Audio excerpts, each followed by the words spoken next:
তারপরে লেগেছে রেল লেগেছে রক্তে আগুন লেগেছে জনের স্লোগান ক্রালো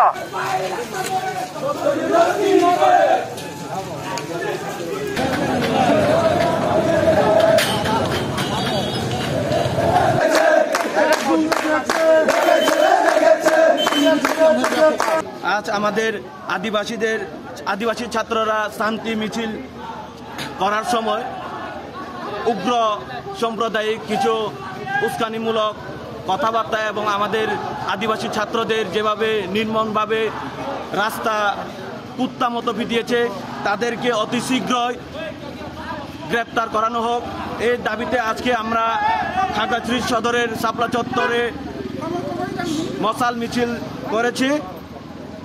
অতি শীঘ্র যেন দুষ্কৃতদের গ্রেপ্তার দাবি জানাচ্ছি।